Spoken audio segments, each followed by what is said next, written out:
Yeah, if I'm looking for words as it relates to the Dodgers, let me use the word holding on. Holding on till their pitchers get healthy, or holding on till Andrew Friedman turns around and makes a trade.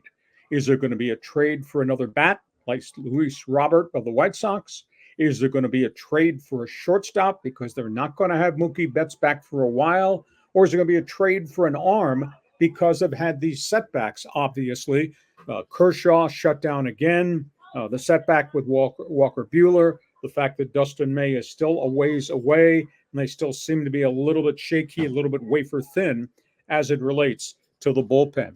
Now, they got chips to trade. If Andrew Friedman can pull the trigger on the right deal, he could trade outfielder James Outman, or he could trade shortstop Gavin Lux. He's got a really good catcher that's had a bounce back season at Double-A, Diego Cartaya. So there are guys for the Dodgers to do. My word of the day, Dodgers holding on until they get healthy arms back, or holding on until Andrew Friedman executes a trade. The Angels situation. Could you see this coming? I didn't see this coming. I'm sure Angel fan didn't see this coming. Halo, 6-game win streak, playing much better baseball. Now we see if the Angels take the next step forward, because coming back off the disabled list shortly will be Anthony Rendon, has started taking batting practice, and Mike Trout this past weekend for the first time confirms he is pain-free post-knee surgery with the meniscus, and it looks as if he's going to start running this week, and he's kind of pushing his target date up maybe to August 1st. So those are my Dodger and my Angel headlines. And John Riley says, did you see the replay of the ball boys saving Shohei Ohtani from getting hit? I mean, that was pretty cool. But, when you look at the Dodgers, I mean, who is their starting rotation right now? You get down to starters 4 and 5. I'm not sure if I recognize the names. And all of a sudden, James Paxton, who at one point was 5-0, 7-1, can't get guys out. I mean, he got smoked over the weekend. And so the Dodgers right now are kind of running out of arms. Gavin Stone right now is become kind of the frontline guy on the staff.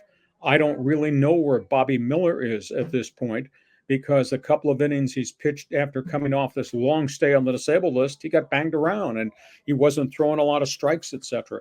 So the Dodgers right now are I just think that they're running short.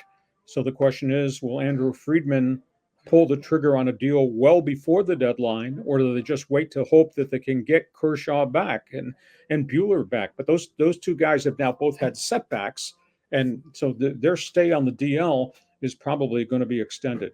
And your thoughts on the Halos? Could you imagine? Did you ever imagine 6 wins in a row anytime this season with that team? No. Ron Washington's got these guys believing themselves, and the kids, Zach Neto and Logan O'Hoppe, are really kind of carrying this team. Yeah, I love that. I mean, it's nice to see them have some success. Now, you say Mike Trout is pain-free. Do you think that he might be on the trade block in July? Well, that rumor had surfaced that his name had been possibly discussed. I don't know whether it was the Angels making the call or whether the Giants was the name that I heard, whether the Giants made the call. But again, the trade deadline does not come up till July 31st. He has to prove now he can go through batting practice with no setbacks. Then he has to prove he can get on the bases and run with no setbacks, and has to prove that he can pound it in center field, unless they're going to make him a designated hitter, with no physical setbacks there. So there's still things in the rehab process that have to take place. But the fact he's pain-free and was hoping maybe to start running real quickly sometime after July 4th, with a target date now of August 1st, which rings and chimes in with the baseball trading deadline. Yeah, you got to love that. I mean, just seeing the Angels being competitive. So, the All-Star game is in what, like a week and a half, right? Yes. Okay. Is there any news about Ohtani? Is he going to do the home run derby? At this point, I don't think the Dodgers want him to do the Derby. But at this point, I also tend to think that he and his people are saying, we'd like to do it.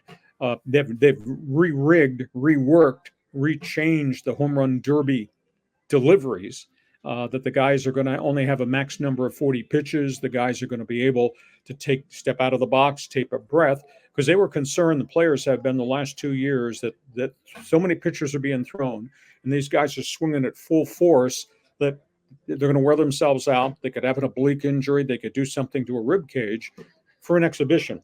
So what baseball did over the weekend was kind of hit the reset button a little bit just to change what the batting practice pitches would look like, and they're going to limit how much time they're in the box and they'll limit how many swings they're going to get.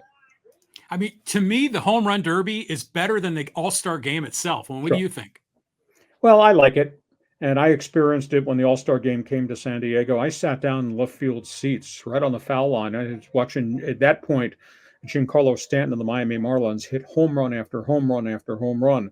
I said, this is unbelievable what power this guy has. It's unbelievable. This guy could take as many fierce force swings and not get fatigued, not get worn out. But players are concerned just about that factor of home run derby as neon light an issue as it is. It's really kind of a cool event, but you don't want to get guys hurt.